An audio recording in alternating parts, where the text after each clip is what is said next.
Hello from Berlin. My name is Ben Barron. I'm the lead developer on the Balance project. Self-taught software developer who's been coding for about 6 years now.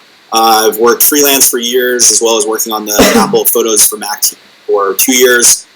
Currently working on Balance full-time, seeing it through to launch. My name is Christian. I am from New York. I grew up in Manhattan, and I work as the lead designer on Balance. I've been doing that designing for about 7 or 8 years now. And I kind of do everything from web design to icon design, UI, UX design, a little bit of web coding, front end stuff, and yeah. That's great. Yeah, my name's Richard. I'm from England, and I've done a bunch of things from kind of running my own websites to designing apps for different companies. And yeah, I'm currently based in San Francisco. Right now, the reason we're recording this all on remote video is we're all in different locations in the world, from myself in San Francisco, Christian in New York, Ben in Berlin, but we'll all be based in the same room and working together after we launch the app. Our app is called Balance, and what we do is help people see all of their money in one place. So you log into the app and you connect to all of your online bank accounts, and it aggregates all of your information into one kind of easy to see place. We're starting off by building an application for the Mac, and then we will be doing an iPhone app as well. If you've heard of a service like Mint.com, it's somewhat similar to those. So what makes us different is that I think we're taking a new approach to helping people understand their money. We're doing lots of different and interesting visualizations of people's money. We have a system which allows people to kind of set up the rules, and so yeah, where are we at, Ben? Yeah, right now the app is very solid. It's in a late beta stage. We have it in private beta testing right now, looking to launch by the end of September. Yeah, cool. And then the next question we have to go through is, what was the process of like the idea and how we came up with it? So I'll let Christian start off there. So Richard was actually interviewing at Plaid, which is the API we use to access banking data. And during that, or while it was happening, he was kind of toying with the idea of building an app for your money in general. Yeah, so Plaid allowed us to kind of look at the data, and I started building a few things with their API because I wanted to understand how it worked. One of the things I've always not really liked is the way banks do their apps and their websites. I don't feel they kind of really help me understand my money. They just kind of present me with a list of data and amounts. And I kind of showed the idea to Christian, and we started working on it.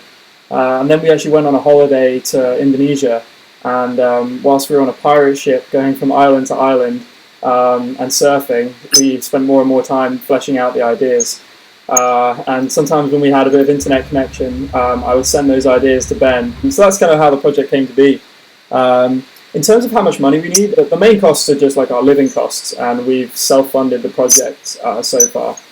The main way that we can use funding is to accelerate the development process, accelerate the creation of new features, accelerate the move to new platforms.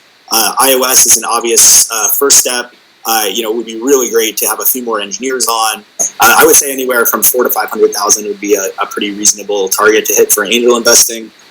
So yeah, Christian, I'd let you introduce yourself and kind of. I have kind of been working with the iOS platform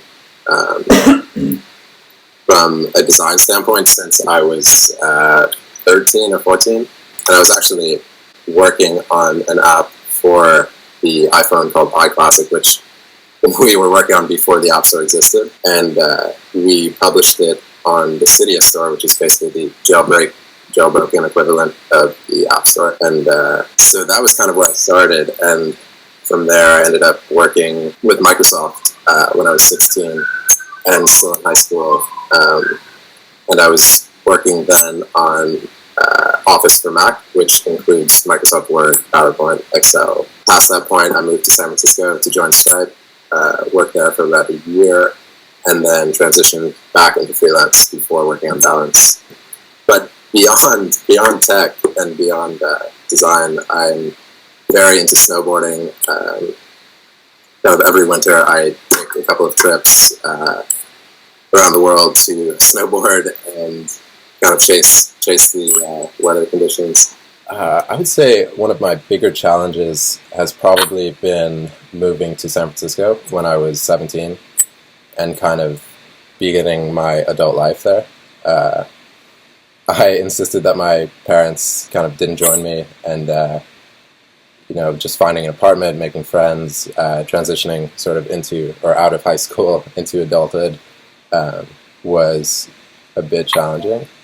So I would say was one of my bigger challenges. Yeah. So I think my career path is also a little bit on the unusual side. Dropped out of high school when I was 17. Started going to college early. Dropped out of that. Started working in IT. Next thing I know, an iPhone comes out and blows everybody away. And I got really interested in working on an iPhone app called iSub. That was a sort of a personal Spotify when Spotify wasn't a thing yet. That work led into me eventually being noticed by Apple and getting a job on the photos team, which was amazing, especially coming from someone with no degree and completely self-taught. On the non-work side, I have a couple of interesting hobbies, I guess. I like to race motorcycles at the racetrack. I DJ and write house music. Yeah, I think my biggest life challenge was probably dealing with social anxiety and just anxiety and depression in general. All the time growing up, I always had friends. That was never an issue, but definitely just had a really, really uncontrolled social anxiety that kind of developed, worsened as I got older.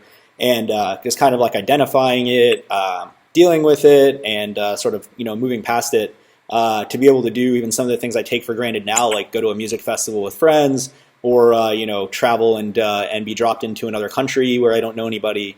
Those kind of things were kind of unthinkable when I was younger. So I was in San Francisco when Ben first came to San Francisco, and we were both staying at this crazy little hacker house which had like 20 guys in it, and it was totally full of the smell of men's feet. And it was everybody who was there just really wanted to be in San Francisco and just needed like temporary accommodation whilst they found their feet. And I actually like opened the door for Ben as he arrived in the city, and so that was how Literally the first person.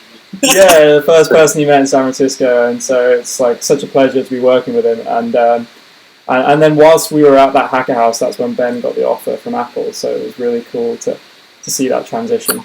I guess to speak to myself, I haven't ever had like any formal schooling for any of this. I was running a website selling clothing to students in the UK, and I realized I could do this from anywhere, and I started traveling and kite surfing around the world, which is my main passion outside work.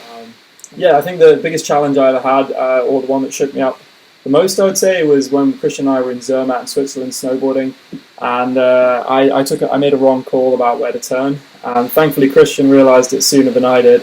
I nearly sent myself off a 300-meter cliff. Had to call a helicopter to come rescue me. I was basically ready to go home and give up on snowboarding forever, but after one day, Christian had me back on the slopes and we were back and riding again. So I guess that's really what I'd like to say about us. And we're not just the normal developers who are just obsessed with code and apps, and while those things are important, we also have lives outside that as well.